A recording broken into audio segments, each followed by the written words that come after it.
Coming up, Native Hawaiians celebrate Repatriation. We celebrate Women's History Month with Sherry Foster Blake. Plus, a Canadian actor turns to healthcare.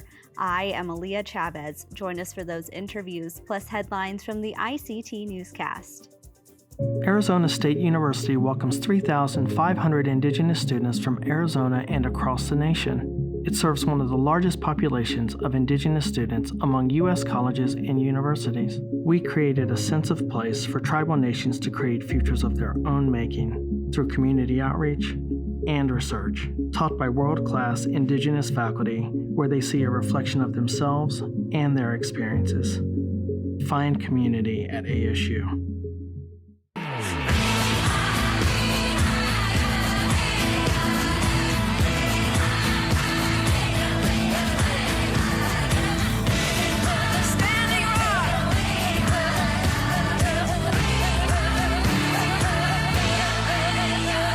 This is the ICT Newscast with Aliyah Chavez. Ku'watsi Hopa. Thank you for joining us. Schools supporting Indigenous-focused learning will not have the money to start. This week, South Dakota House lawmakers dismissed a proposal to fund 2 new schools structured around Oceti Sakowin language and culture. The dismissal is a blow to Native educators who have tried for years to get state support to rethink schooling in their communities. Opponents say the bill siphons too much funding from school districts where the schools would be located. Rosebud Sioux citizen and state senator Troy Heinart has spearheaded the idea. He argues the schools would address low education proficiency levels, high dropout rates, and high rates of suicide among Indigenous youth. This is the 3rd time Lakota lawmakers have brought the idea to fund the community-based schools through the state's public school system. In Seattle, Washington, a newly built residential complex is offering homes for unhoused Indigenous people. It's been 5 weeks since the Chief Seattle Club opened the doors to all. This 80-unit apartment building is reserved for low-income and unhoused urban natives. Executive Director Derek Bellegarde says the apartments are part of something larger. We are going to continue to stay committed to provide the best quality services we can to our community. We're going to do it with love, kindness, and those traditional values that we're going to bring forth. All means home in Lushootseed, the language spoken by Salish peoples in the region. Indigenous individuals and families who make less than 50% of the average income in King County are eligible. Taking care of the vulnerable Native community is something Bellegarde says is second nature for the Chief Seattle Club. Chances are we might be serving some of all your relatives out there. For our Indigenous viewers out there that, your relatives are probably here. We're taking care of them and they're in good hands and we're doing it with love and compassion and kindness. The organization says 2 of 10 units held for Indigenous veterans have been filled. Marvel Comics is issuing an apology for its portrayal and appearance of Pocahontas. In the newest issue of the comic King Conan, a hypersexualized female character named Princess Matoaka is featured. Matoaka is the birth name of the real-life Pocahontas, who was just 10 years old when she was forced to marry a non-Native man. Native writers like Kelly Leanne D'Angelo say the sexualization of Pocahontas still impacts the real lives of Indigenous women today.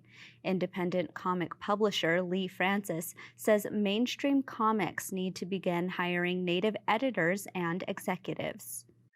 What we need is executives. We need Native editors in these places, and especially at publication locations, right? We need Native editors, senior editors. We need Native executives. We need Native board members so that when this stuff comes up, it gets squished out the gate.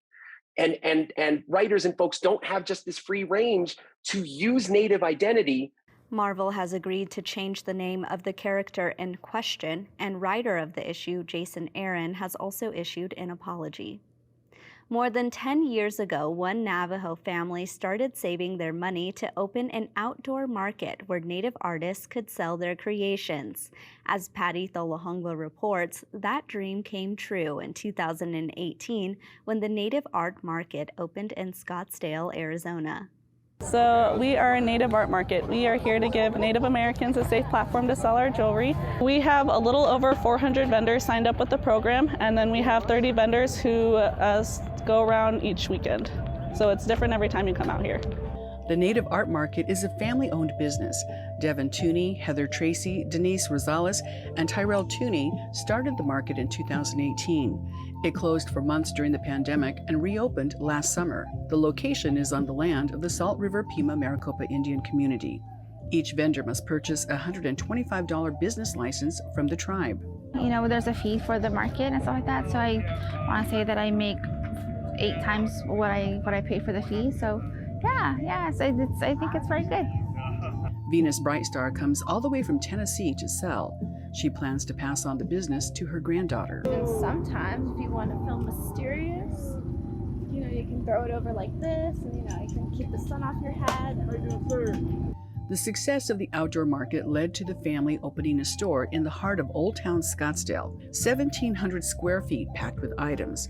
And since this store opened in November of 2020, Tooney says they've made a lot of direct deposits. So we have 300 Native small businesses inside of the store, and so far we've sent over $760,000 to the families inside the store. Shelf space runs between $80 to $125 a month. We felt kind of like family with the owners, so we felt part of a family here. So that's why we wanted to be here and bring our stuff in. In Scottsdale, Patty Thalahungva, ICT News. And those are the headlines for the ICT Newscast. Coming up, we meet 2 incredible actors. But first, Native Hawaiians have cause for celebration and remembrance.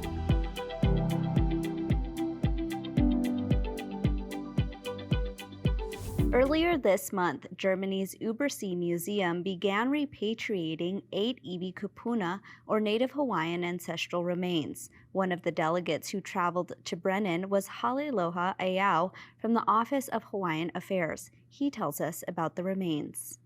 They came from islands of Maui, Molokai, Oahu, Maui, and Kauai. And they were the one thing they have in common, and in common with all of the iwi that we've repatriated over the last 30 years, is they also were stolen.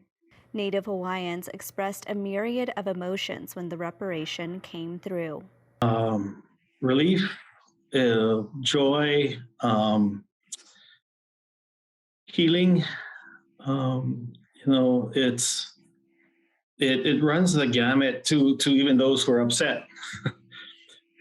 So whenever you do something of this magnitude, it conjures up the whole gamut of emotion. The majority of our people are definitely,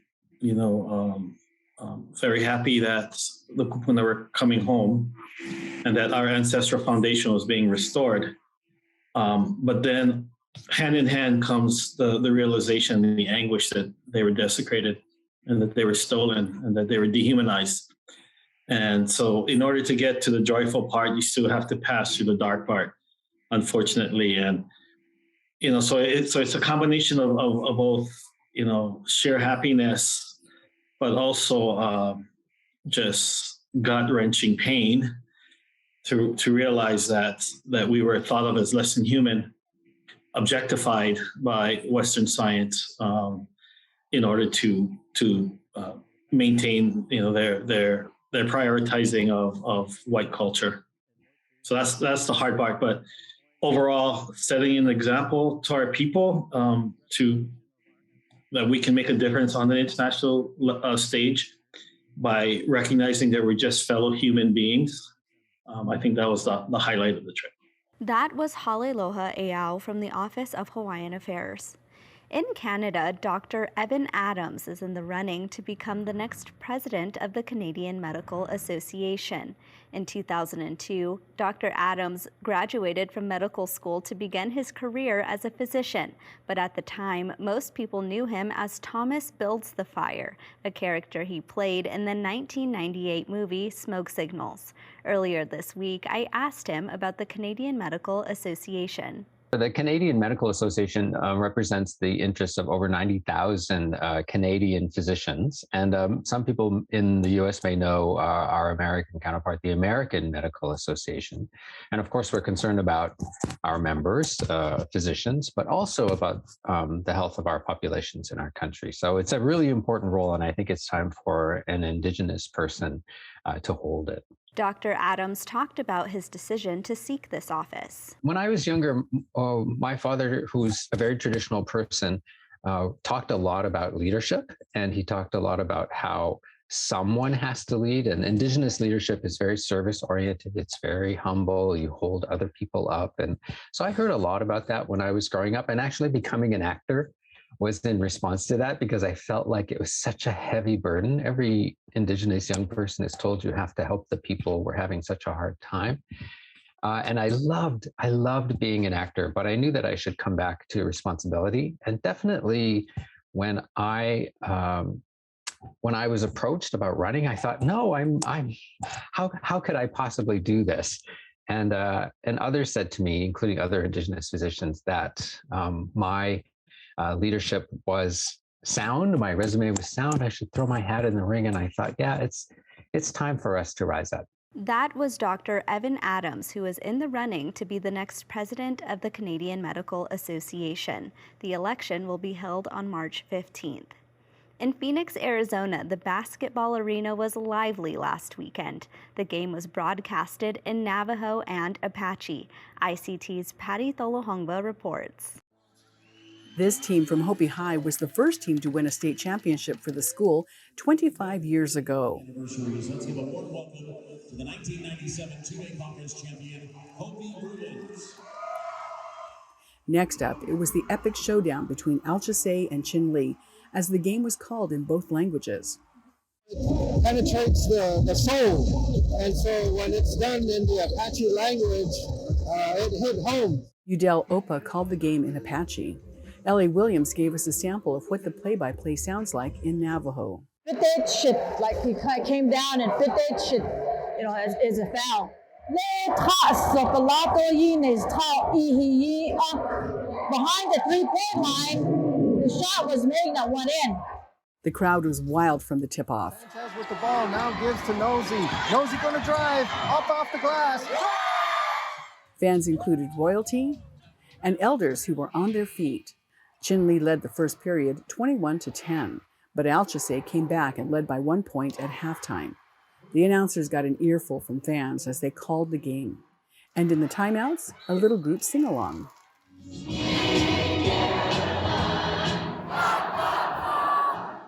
The game went into overtime, tied 58-58. Both teams had their tribal leaders cheering them on. But in the end, the Falcons won by a score of 66-64.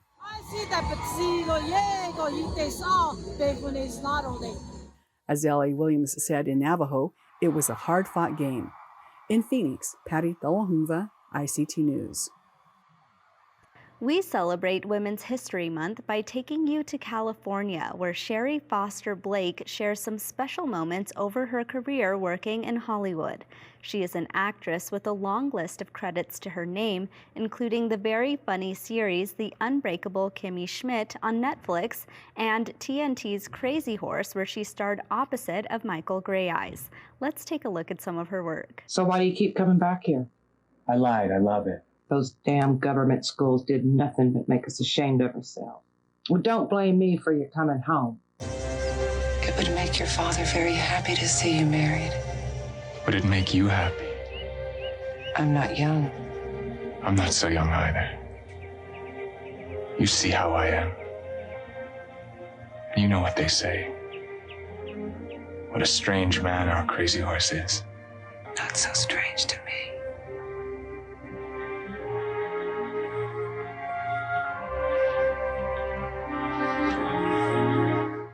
Say anything when you dyed your hair and when you got blue contact lenses, or even when you started saying things like neato and tennis. It's how white people talk, Mom. Oi, gewalt. But Manhattan? What did I do wrong with this one? Well, don't blame yourself. I bet this is all Intome's doing. Oh, you can't blame Iktomi for everything. Iktome farted. The actress displayed her comedic nature in her role in The Unbreakable Kimmy Schmidt, which was produced by the legendary Tina Fey. Well, the thing is, we had native actors, so that always helps. And the production, the people, Tina Fey and Robert Carlock, the producers, were so generous and so wanted to be so right on with the language and with the characters. And it was a satirical comedy. And first, Indian Country was kind of confused because there was a white woman playing an Indian, which of course we did want because we want, but it was a satirical comedy, so that worked for this particular series. But what was wonderful is they gave 2 Indian actors jobs, really good jobs with really good people to work with. I mean, the cast and crew were all just lovely. It was a great experience. With March being Women's History Month, Sherry talked about Native American women she admires. Oh, well, Wilma Mankiller, number one. I mean, what she's done for the nation is remarkable, and where she came from. So Wilma Mankiller, number one. And I think Tantu Cardinal, one of the great actors that we have of our time. I remember when I first met her with Dances with Wolves, she just brought us all into a circle. She's such an inspiration to all Native women. And she's just wonderful. And I've worked with her and a couple of times. And she's just the professional, but yet she's the human being when the cameras go off, always reaching. And in Canada, she's starting an acting conservatory for her people. So she's someone I look up to. And she and Wilma, let me see, who else can I think of?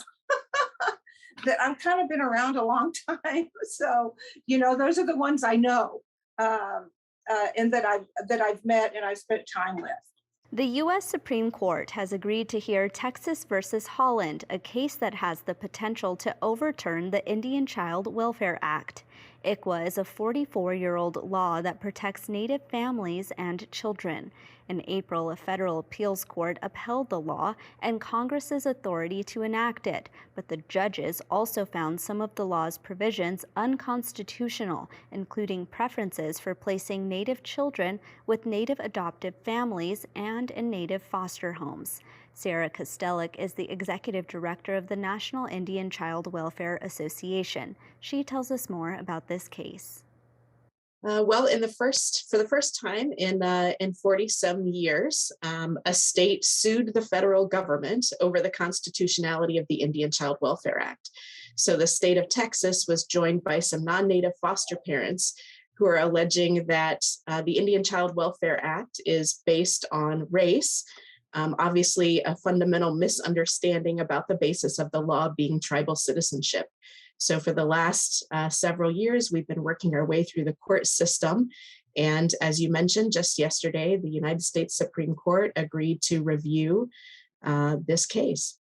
Dan Leverens is an attorney with the Native American Rights Fund. He shares how a potential new justice on the Supreme Court could impact the outcome. It's hard to say. I don't think she has a lot of experience with federal Indian law, although she may have had a couple of cases come before her on the district court. But each justice has to kind of take these things as they come. Most justices come to the Supreme Court without a lot of experience in federal Indian law. But by the time they've been on the court for a little while, they tend to get that experience pretty quickly. Federal Indian law makes up a disproportionately high share of the Supreme Court's docket. And so every year we have cases like this coming to the court, and the justices are getting a better and better education. That was Sarah Costelli from the National Indian Child Welfare Association and Dan Leverens from the Native American Rights Fund.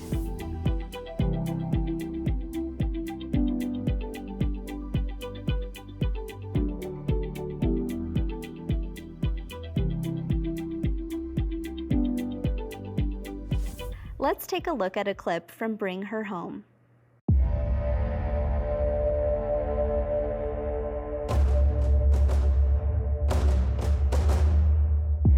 Her body was found wrapped in trash bags in the Red River.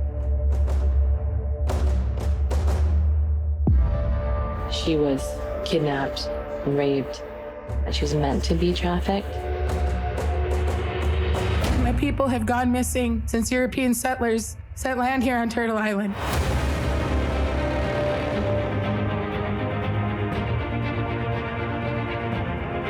The fact that we are all still here speaks to the resiliency of so many of our ancestors.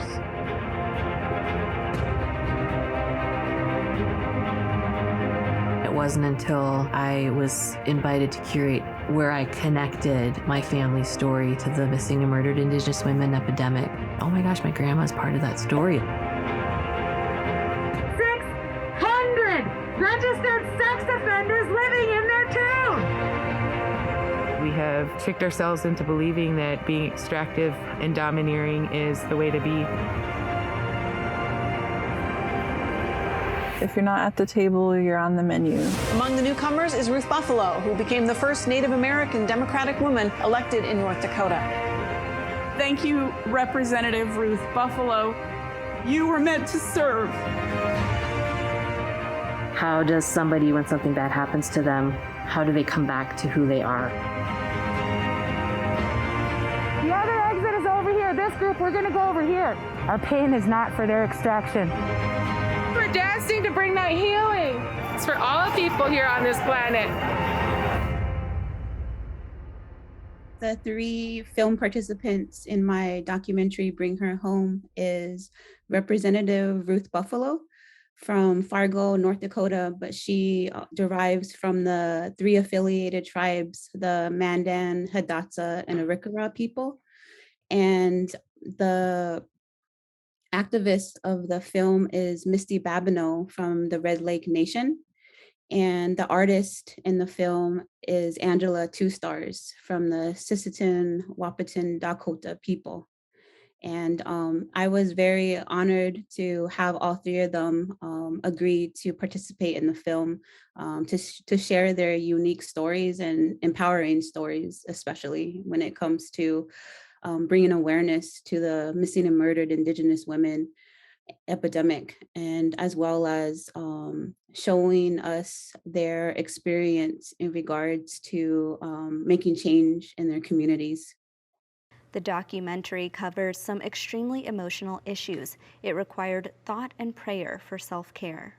I made sure that I was constantly, reminding myself about the importance and the empowerment that would come from telling these stories. So I made sure to not only protect myself and the film participants by utilizing traditional medicines such as Peji Hota, sage, which you will see reoccurring as a visual motif throughout the film, because I wanted to make sure that when we delve into some of these tragic stories of loss and pain, that I wanted to, have those traditional medicines available for our participants to make sure that we weren't re-traumatizing them while they told these stories.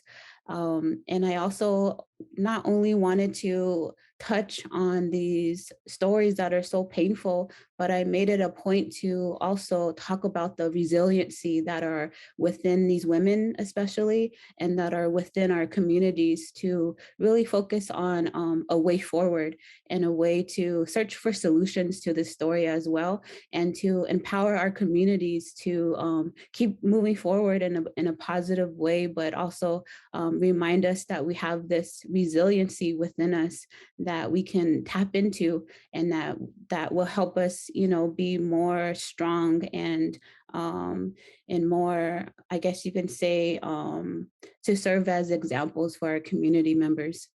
That was award-winning director Leah Hale. A 13-year-old entrepreneur in Phoenix, Arizona, unexpectedly found her way into the art of making soap. ICT's Callie Benally has this report. Yat Esha A Kamia Bigay Yini Shia, 20 Destiny Bashichin. Hello, my name is Kamia Savannah Bigay Bogart, and I am the founder and owner of the Najoni Soap Company.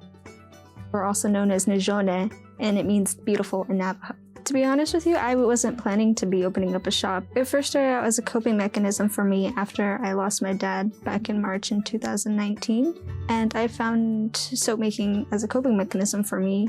And with it, I infused different herbs like Navajo tea, sweetgrass, sage, yucca, by that and tying my culture into it as well.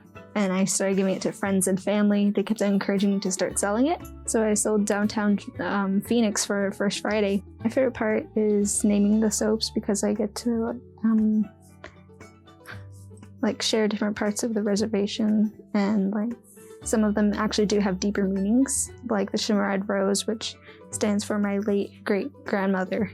The Che's New Boots is a red leather scent, and it reminds me of my Che, who would always buy boots. And Res Dirt, my favorite bar, which has the scent of a dirt, and it takes me back home every time smelling it. A lot of thought and detail goes into the soap, of planning it first, picking what type of scent and smell I'm wanting. And if it's infused with herbs, I would go out to Cove, Arizona, and pick the herbs and infuse with it. It is important so I can teach people more of the herbs and what they are used for traditionally, and get exposure to my culture. And that's a slice of our Indigenous world. For more news, visit IndianCountryToday.com. From all of us in the newsroom, stay safe, my relatives. I am Aliyah Chavez. Sometimes you got to take a stand, just because you know you can. Oh, you got to run, you got to run.